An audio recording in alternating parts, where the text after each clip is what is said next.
Live from the studio at African Utility Week. I'm Rose Bundock, editor of metering.com, and I'm joined now by David Schaub-Jones, co-founder of SeeSaw, based in Cape Town in South Africa. Thanks, David, for joining us. Pleasure. Could we start by you telling us what SeeSaw does within the utility space? Okay. So SeeSaw, we're working in the water sector predominantly, which is a part of this event, but a smaller one. And what we do is look at how the water sector can adopt new ICT technologies, that's information communications technology. So basically put this sort of explosion of smartphones and tablets and Google Maps that you use at home, how can an African water utility take advantage of that? And so we provide software that leverages that. We do some consulting to African water utilities and others, and then we do some training. What kind of technologies are out there at the moment that utilities are actively using? Yeah, so I think there's a lot of interest in two things. Is partly using the cell phone networks to send information. And that's either getting people using cell phones to send information, whether it be staff of a water utility or their customers, or partly having sort of machine-to-machine, it's called, sending information via the cell phone network directly. So that's one big interest, and I think the whole use of Google Earth and Google Maps has sort of fired people's imagination, including inside utilities. So people are trying to figure out how they use all of this information, street maps, satellite data, all of that better. And so I think those are the two driving forces I see. Do you have any projects for metering specifically that will help field teams improve, speed of meter reading and operations? Yeah, we do. So there's these things called smart meters which send the information automatically, but what we focus on is where water utilities are already employing people to go and read meters, and that's often a process done by hand, and then what we do is have software where they can use usually a smartphone to enter the information. The advantage of that is that you know that they've actually gone there and done it, because they have to take a photo of the meter and you get the GPS coordinates. And then also you can preload that phone with different information about the house they're standing in front of, so they can check whether the customer information is accurate. When they put in a meter reading that's clearly false, then the system can there and then correct it. Whereas obviously if it's a paper-based system, then all these errors are only spotted when they get back to head office and somebody is typing it. So these technologies are particularly relevant for utilities with large manpower, with a large body of staff. Yeah, the things that SeeSaw work on, the sort of philosophy is if it's sort of not broken, don't try and fix it. But if you've got systems in place, if you've got staff, just try and make those staff a bit more efficient and effective. So you take those meter readers, for instance, you can look at them as a cost to the company or the water utility that you have to pay them, but you can also say, okay, here's actual people walking all over the assets of our company every single day, so while they're collecting meter readings, could they also be reporting on leaks or suspected illegal connections? And of course, if they've got a smartphone, they can very quickly take photos of those, and that can all get packaged up and sent to a manager.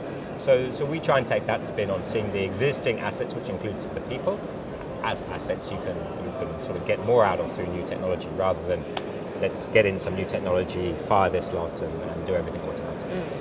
And do you find, obviously, is there some kind of back-end work to be done at the utility? Have they had to make modifications within their teams to be able to sort of process the information that the field teams are sending back? Yes and no. So I think, our selling point is partly, some of us that founded it were water and sanitation engineers, and I guess still are. So we kind of understood very quickly that what a manager wants is he still just, or she wants an Excel report or a PDF map emailed into the inbox. They don't want raw streams of data and bar graphs and have to figure out what to do with all of this information themselves.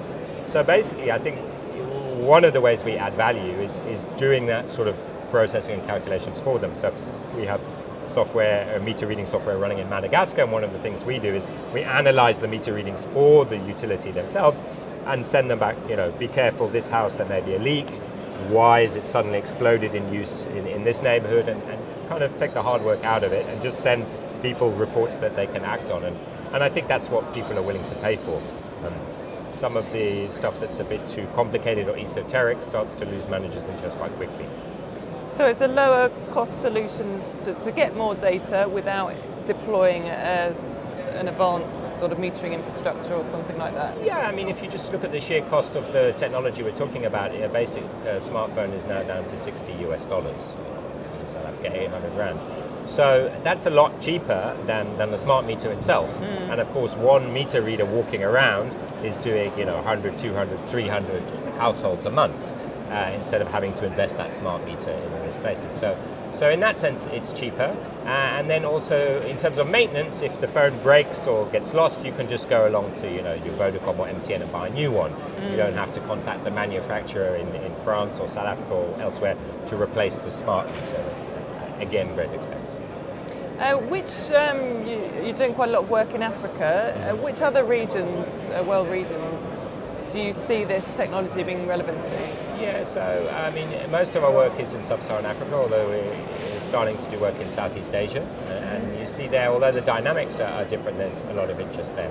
India is one country, obviously has its own IT sector, and everyone's running around saying, okay, how can we leverage Bangalore and everything that's going on there for the Indian water sector?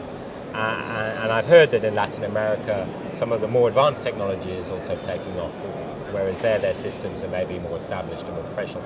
They have fewer staff per customer to begin with, so maybe that's a place where smart meters are actually quite helpful. You were involved in a panel discussion here at African Utility Week earlier regarding the business case for and against prepaid water metering. That's right. Can you kind of fill us in on some of the arguments that were coming out, Well, I mean, here in South Africa, prepaid meters is a pretty emotive subject. There was a court case that went as high as they go in this country a few years ago around the use of prepaid water meters in Johannesburg.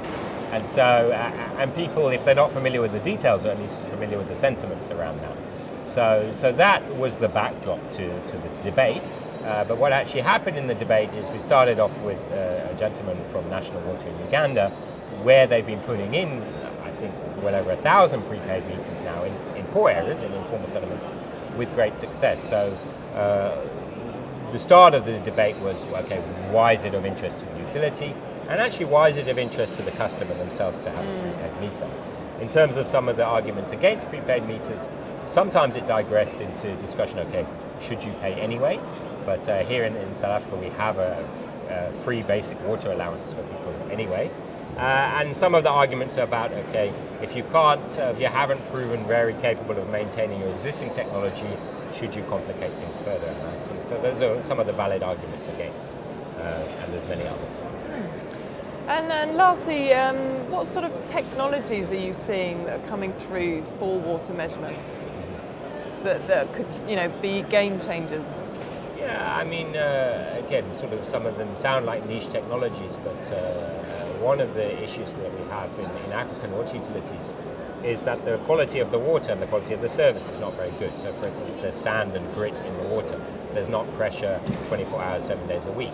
So if you take meters that were designed to always have pressure and have no grit in it, they don't work very well in these conditions, and what happens is they start to misread or they break.